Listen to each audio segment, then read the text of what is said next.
dark in the daylight, when the night is beginning to lower, comes a pause in the day's occupations that is known as the children's hour.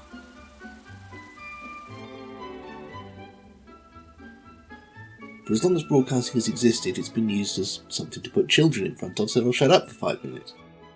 And if it entertains and teaches them in the process, so much the better. The original Kidcast Children's Hour is as old as the BBC itself. Older still, since it debuted with the original British Broadcasting Company. It only took 5 months from the introduction of television for Children's Hour to be adapted.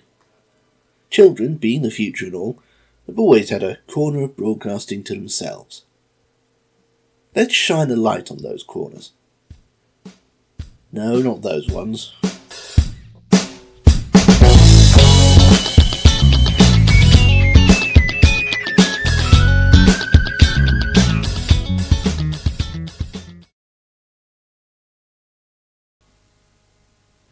Hello everyone, I'm Jennifer Gay, one of the Children's Hour announcers.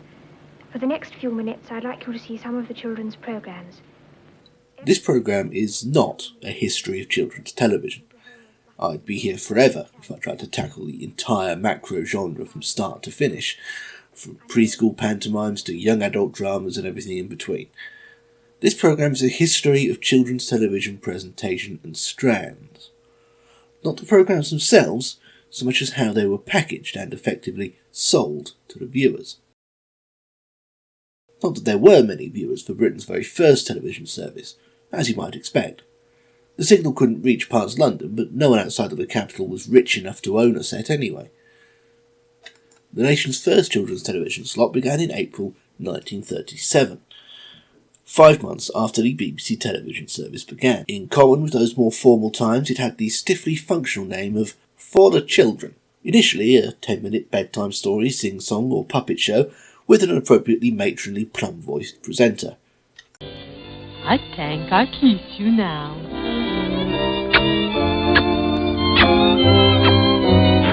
Unfortunately, World War II made the original service something of a false start for the medium in Britain, as the entire thing was abruptly halted at the outbreak of hostilities, lest the transmission signals proved too easy to trace.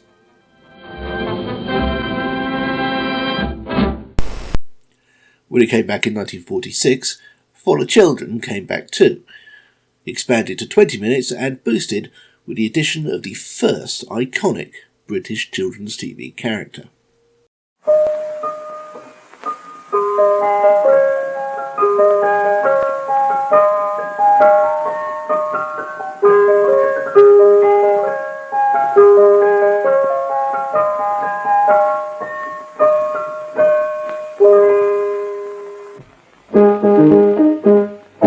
We want Muffin the Mule, dear Muffin playing the fool. We want Muffin, everybody sing.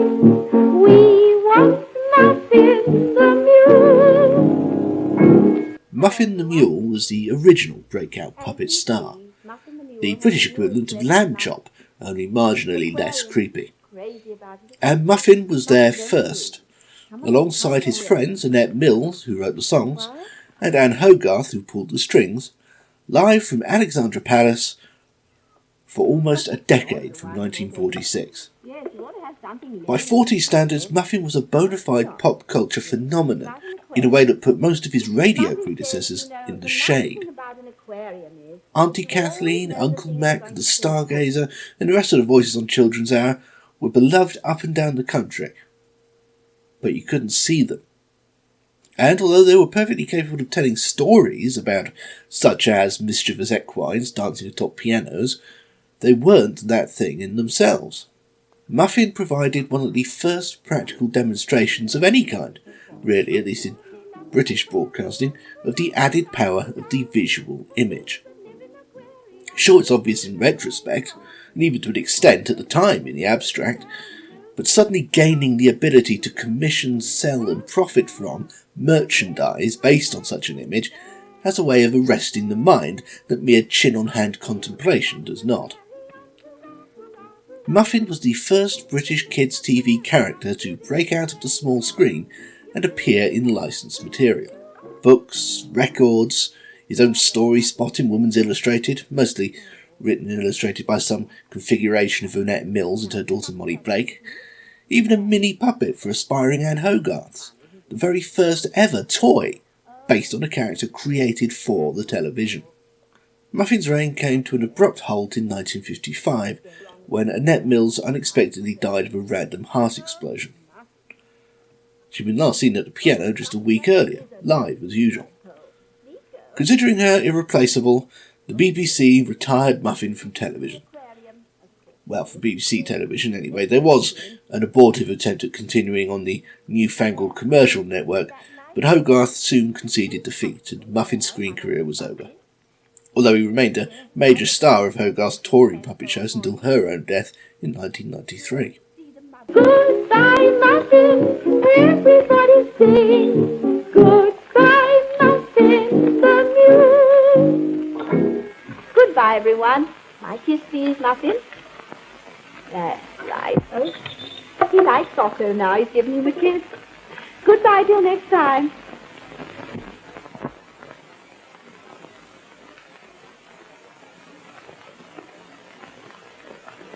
By the time Annette Mills died, in 1955, the name For the Children in its near-military formality had long since been retired. Muffin and his stablemates, no pun intended, were introduced in the early 50s with this lovely and intricate piece of model work.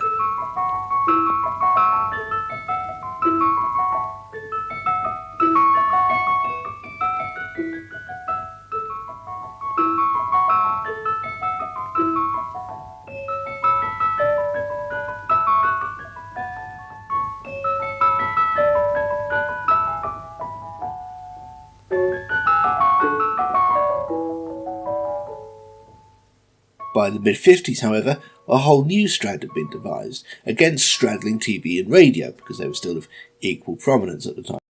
Listen with Mother debuted in 1950 on the Light programme, later moving to the Home service. 3 years later it made the transition to TV as the logically named Watch with Mother.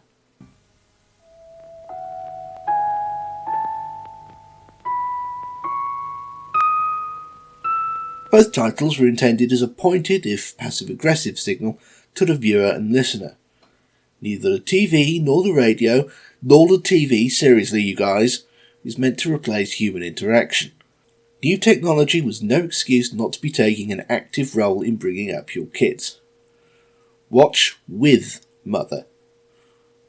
Not Father, obviously, he's at work. To be completely accurate, Watch with Mother was the pre- and early schoolers strand, the equivalent of CBeebies today. Programmes for older children, shows from Jackanory through Blue Peter to imported Hanna-Barbera cartoons and traumatising dramas like Grange Hill and the Changes, just went out under regular BBC auspices until the great reorganisation of the mid-80s. But we're getting ahead of ourselves. Watch with Mother quickly gained much the same iconic status as Muffin, particularly once the classic Imperial phase lineup finally came together from 1955.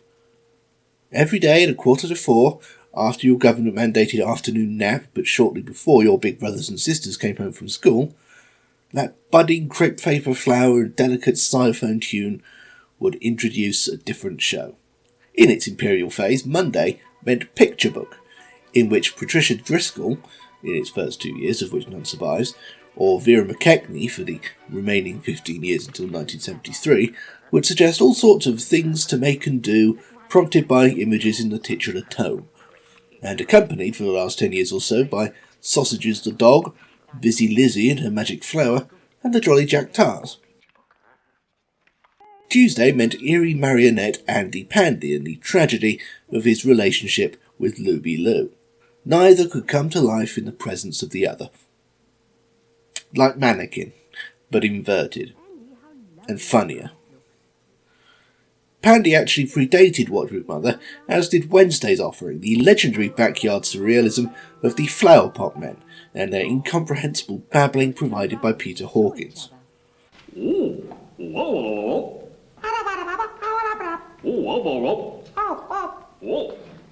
On Thursday, thrilled to the exploits of Rag, Tag and Bobtail, glove puppet woodland animals who got into many capers and scrapes, I expect. Every one of the 26 episodes of this were made in a single 12-minute take, which wasn't necessarily unusual at the time but was still impressive. Finally, Fridays brought forth the last of the classic Watch with Mother series to debut, The Wooden Tops, an everyday story of country folk made of wood, centred around the titular nuclear family and the very biggest spotty dog you ever did see, whose limbs flailed rather alarmingly in their sockets. Being set on a farm, this was mostly useful for teaching little urbanites things like where milk and meat comes from and what a sheep is, facts which had reportedly taken a lot of evacuee kids by surprise during the war. They even let Daddy Woodentop have a regional accent. I'm rather tired. I've been working all the morning in the turnip field. Think I'll just have a rest. Although Mummy still had to talk in the usual BBC RP. I can't come now, Baby Woodentop. I'm busy. By now it was possible to record programmes in advance on film and keep them on a shelf for future broadcasting, and a Watch with Mother stable took full advantage of that.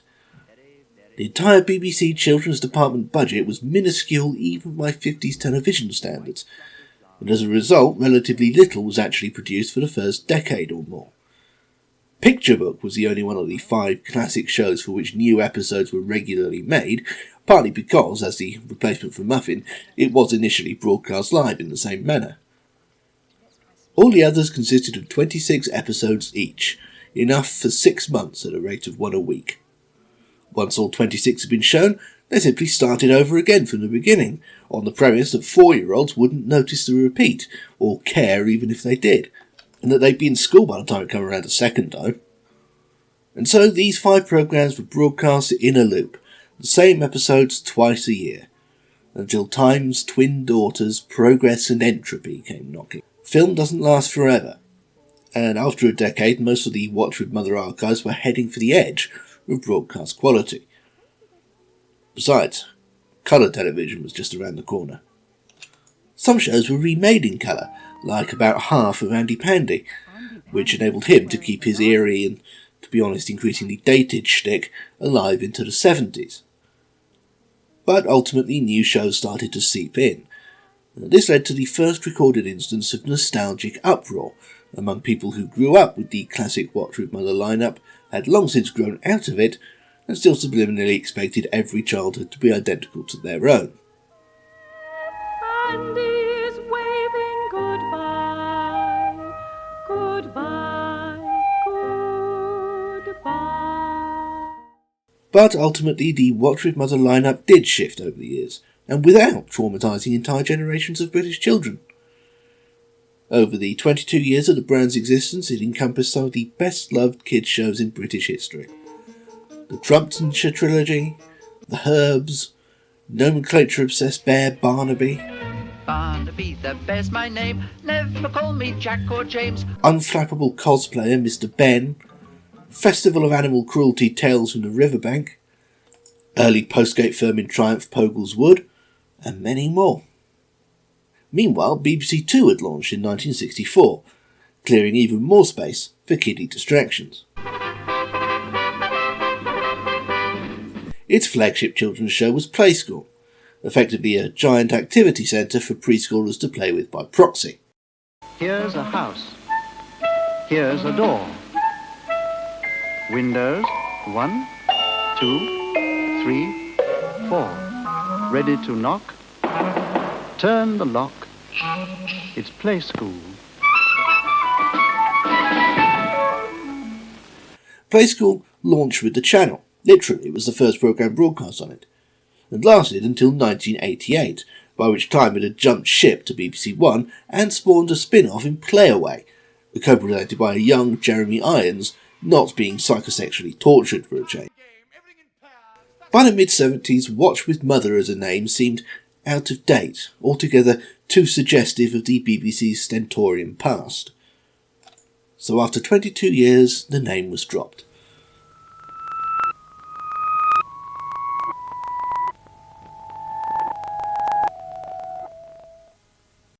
The basic concept behind the strand remained, however, albeit now reconfigured from one 15-minute programme a day to two 10-minute programmes, hence, presumably, the new name, Seesaw. Rather than introducing every show with an animated flower, the reconfigured strand was introduced via custom programme captions depicting characters or symbols if the show was particularly abstract, on either side of the titular park attraction. As Seesaw, the strand lasted over another decade, but never caught on, like Watch with Mother, in part because it only existed notionally, in continuity, but also because by the mid-80s, BBC children's television had been reorganised and revolutionised.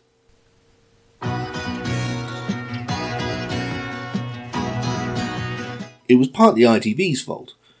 More details will be forthcoming in the next episode, but suffice to say, the BBC didn't care for the fact that the fragmented, constantly arguing amongst itself conglomerate that was the ITV network had actually succeeded in organising a whole new TV strand in children's ITV that was like Watch with Mother writ large. Whereas on the corporation, through the first half of the 80s, children's television was introduced by the usual stuffy-voiced BBC continuity announcers, with only a glimpse of the Seesaw branding or an occasional kidified programme menu to lighten the tone. Then at 10:30, Play School, with a story about a cat who followed his nose. That's all to come. Now on BBC One, we're off to join Huckleberry Finn and his friends. By 1985, children's television occupied a regular late afternoon chunk of BBC One, but still without its own branding or presenters. The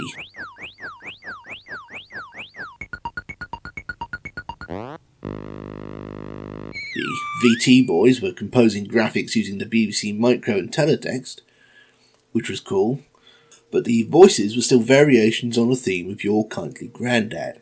And apparently what happens tomorrow is that Annette's new bike is stolen and the truth about her mother finally comes out. While over on ITV, their shows were being introduced by their own characters. Children's ITV made children's BBC inevitable. No way were ITV going to have the initiative for long. On Monday the 9th of September 1985, 7 months after BBC One's Michael Grade-led revamp, the new BBC Children's Presentation Department made its first appearance on air.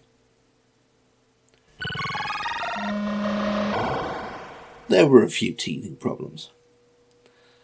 After a week or two, someone realised that everyone was calling it Children's BBC on screen, and also that kids would prefer something closer to a tune over avant-garde electronic noise.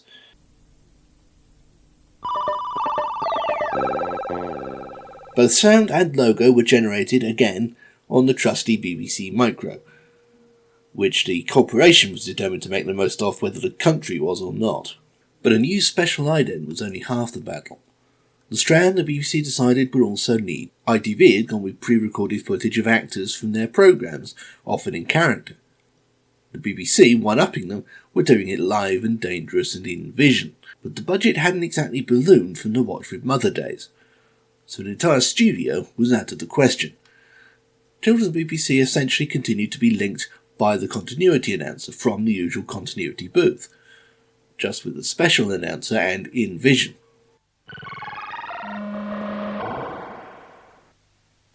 Good afternoon, and welcome to Children's BBC. Got a great lineup for you. It looks strangely desolate to our eyes because we're from the future, and we're used to the way it came to look. But it was revolutionary at the time. The BBC had almost never done in-vision continuity before. The odd occasion in the very early days, and as an experiment in the first few years of BBC Two. They certainly haven't done it again since. And in Philip Schofield they had the perfect presenter. Energetic, enthusiastic, and clearly having the time of his life in that poky little room. Schofield became the big brother to an entire nation, and that tiny continuity booth became known as the broom cupboard. It was soon decorated with multiple children's BBC logos, birthday cards and drawings sent in by tiny viewers who took to this new format instantaneously. A new golden age had begun. The BBC One continuity booth was never the same functional place again. BBC's usual announcers had to fight their way through an increasing thicket of children's BBC foliage every day, and the term broom cupboard gained a new meaning and resonance that it's never lost. children's television had its first stars that didn't have their own programme. That's right, stars plural, because Schofield was soon joined by the incomprehensible but eminently marketable Gordon the Gopher, in a double act that continued beyond Pip's stint in the broom cupboard until Gordon's career was tragically cut short by addictions to alcohol and painkillers, at least according to Schofield. Schofield was deputised in the early days by Debbie Flint, who had an unfortunate aura about her that attracted technical problems.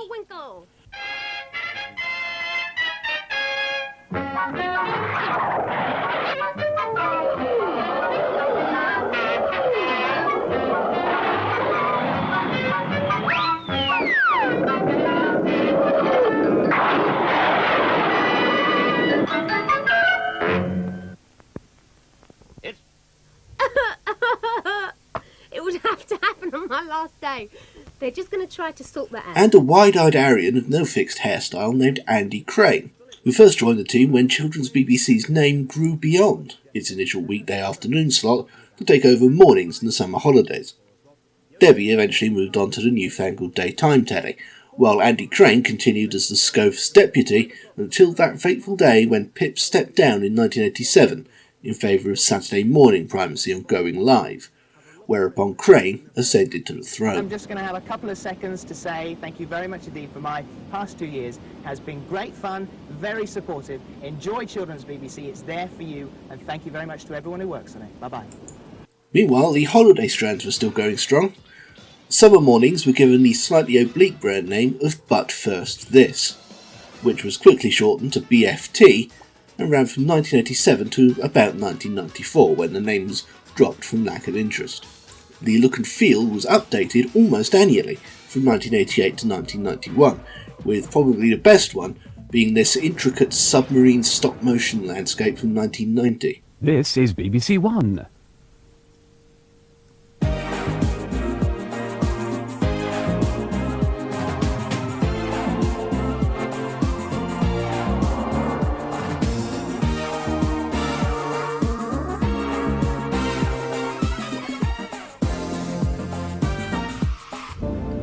Back at the broom cupboard, the departure of Schofield prompted a new ident for the strand.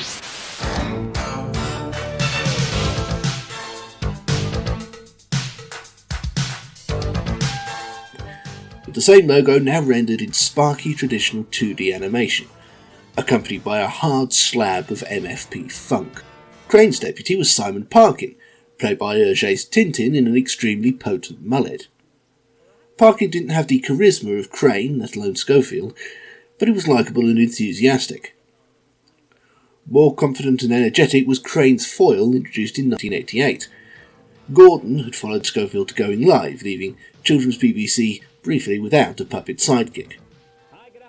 That changed with the introduction of antidamorphic gizzard puke lookalike Ed the Duck. Where Gordon had taken the BBC slightly by surprise with his marketability, Ed was custom built from the start as a multimedia star, laser targeted to the tweens of 1988, complete with catchphrase, "Awesome Dude," spelled D-O-O-D. This was also the title of the inevitable spin-off novelty record. Ed the Duck and I'm mega cool. I don't swim in the pond, I just sit by the pool. And that's quite enough of that. An obnoxious commercial whore he may have been, but he was also a roaring success. There were mugs and badges and stuffed toys and a friggin' pattern book, and even a video game which was rubbish, although the Spectrum game got a couple of good reviews, but I was just out of gratitude to anyone who was still making games for the Spectrum. But still managed to spawn a sequel, which was actually even worse. Oh well. He kept the BBC afloat through the Checkland era. Ed was even taken to the 1992 Olympics in Barcelona as the British team mascot. We did quite well. Ed was soon joined by a second sidekick in his nemesis Wilson the butler, of whom all that was generally seen was his arm. The two enjoyed an antagonistic relationship that often stretched the boundaries of what was possible in such a cramped space. Another new ident arrived in 1989 and it was back to computer animation, except by now technology had moved on and the BBC Micro's successor, the Archimedes, was capable of much prettier work than its old dad.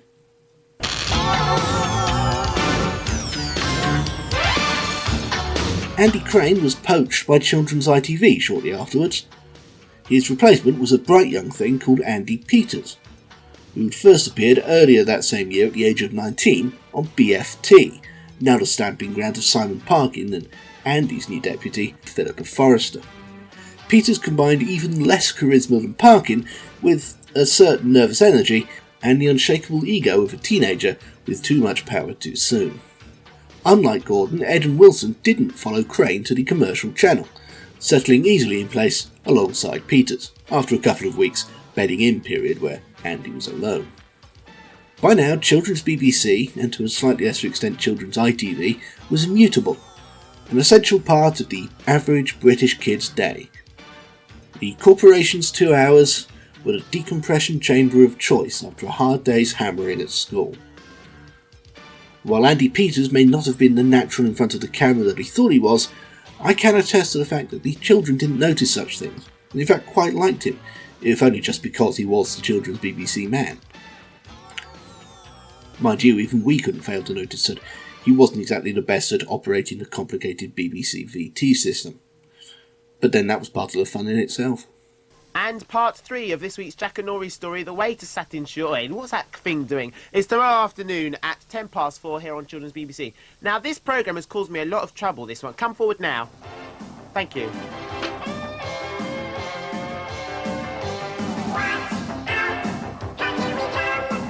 Now, what...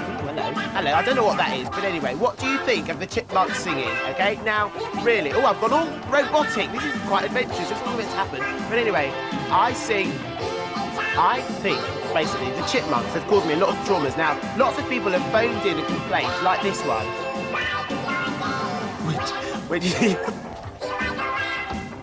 By 1991, changes were afoot at the BBC, as the corporation refreshed its image to seem more, well, corporate. Its channels finally adopted the corporate logo, then 2.5 years old, in February 1991. But it took until September for Children's BBC to finally get around to it, with a complete new look that was to endure one way or another for the lion's share of the decade.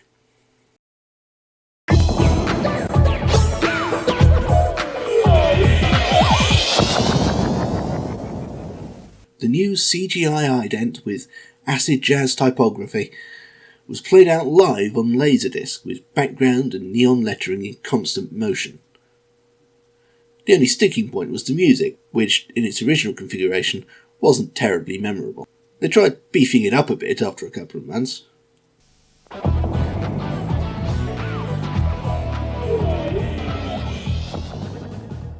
Before giving it up altogether as a bad job and going with this, much better tune.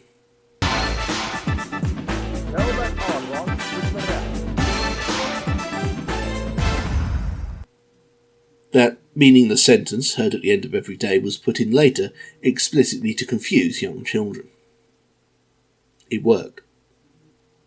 Ed the Duck's novelty and entertainment value had finally worn off by 1993. Andy Peters moved on shortly afterwards, like Schofield before him, moving up to the Saturday morning show. Andy's replacement was a trained dancer named Toby Anstis, who would turn out to be the broom cupboard's final captain. After almost a decade, Children's BBC had finally outgrown the pokey confines of the continuity booth. It was time to leave the infants and graduate to big school. The mini studios of Pres A and Pres B, originally built for the early BBC Two experiments with in-vision continuity, which were soon abandoned, later home to the Weather until they got their own building, had been used by the Children's BBC for the lunchtime birthday card and preschool cartoon slot, as well as the likes of BFT in the summer holidays. But they were considered underfurnished for regular use for the main strand, so the broom cupboard held sway until Pres A was massively refurbished in 1994 to become the new home of Children's BBC. To celebrate, a new aesthetic was adopted around the jazz funk logo, flipping it at an angle to make what was known as the fridge map. To accompany it, they went with a much less complicated, insanely catchy motif, which quickly became inescapable.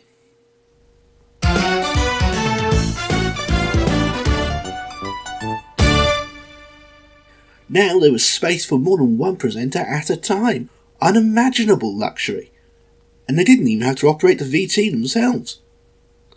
Answers were soon joined by, and eventually replaced by, the likes of second-generation kids TV presenter Zoe Ball, exhaustingly energetic Chris Jarvis, stealth Welsh person Josie Darby, and adorable art pixie Kristen O'Brien, who struck up the strongest rapport with the Strand's latest puppet star, Otis the Aardvark. Inspired, presumably, by that random line in the old theme tune, Otis was perhaps slightly less marketable than Ed or Gordon, but he had one major advantage over them: the ability to speak English, often in ad-libs deliberately inserted to make Kirsten chords. Name the 2 stars of Titanic. It's not the ship and it's not the iceberg.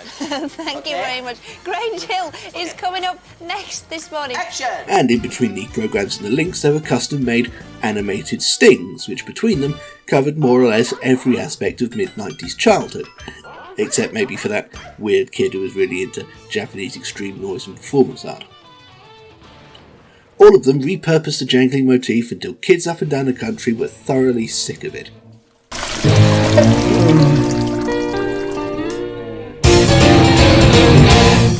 Press A was finally decommissioned in 1997, and Children's BBC, which was becoming increasingly known as just CBBC, moved to a purpose-built studio right next door to the Blue Peter Garden, known as Studio 9 because that's what it was called.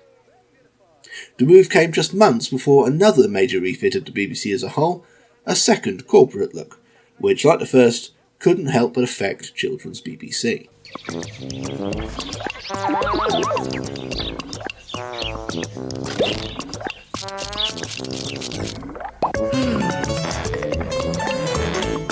I was 14 at this point and had largely grown out of watching the afternoon slot on a regular basis, but I was still kind of disappointed. In isolation, these new idents have their charm, but in comparison with the elaborate animations they replaced, they're practically austerity. At least they didn't change the tune. The name had finally changed as well. After several years of being referred to on screen as simply CBBC on an informal basis, now it was official.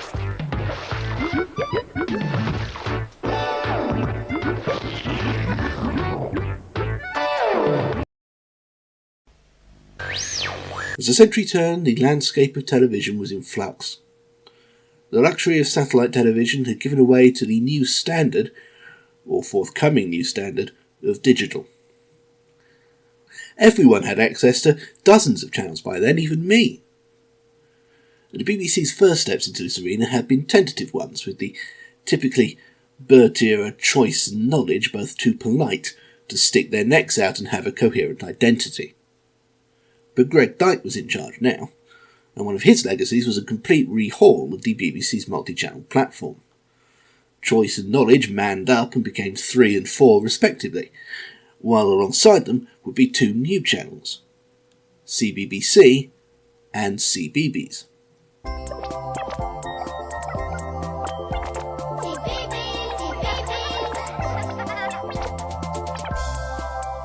Children's BBC was being split in 2, with the preschooler stuff, which at this point consisted of the likes of Play School remake Tickabilla, Outer Hebrides Broadcasting Corporation co-production Balamory, and the downright nightmarish Tweenies, given its own branding, presentation and team of presenters, and everything else coming under the CBBC banner, now represented by some gelatinous green animated bugs created by Lambie Nairn.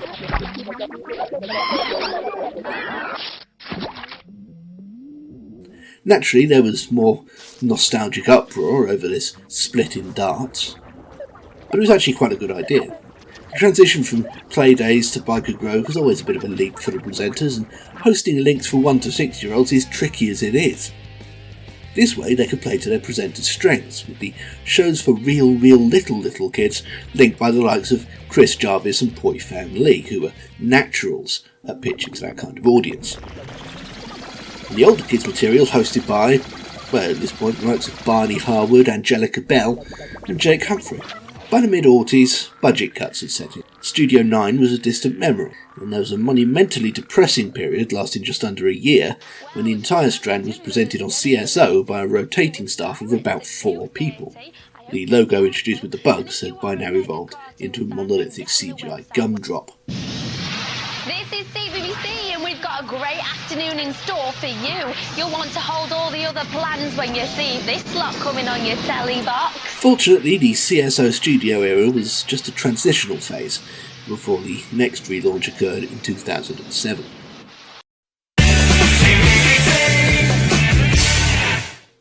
With Television Central on the short road to decommissioning, the children's department was uprooted wholesale and dumped on Media City UK in Salford.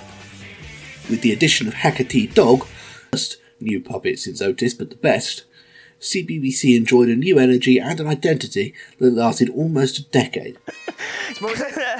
Max Boyle. Oh yes, now listen, cleaning your room is boring, unless, of course, you've got a nice big juicy selection of...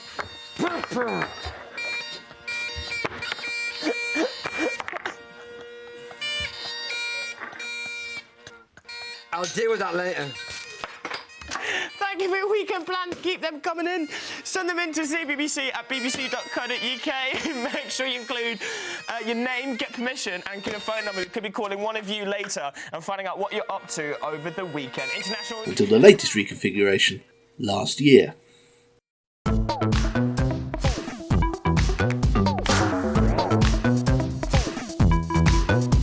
CBBC. Squared off to look good on tablets, with perhaps the most abstract lettering the BBC has ever used. It certainly is far a cry from the old rotating toy clock as Hacker is from the 14-year-old who announced alongside it. From wooden figurines to tablet computers, childhoods have moved on over 80 years, and Children's BBC, under that name or otherwise, has kept pace with it.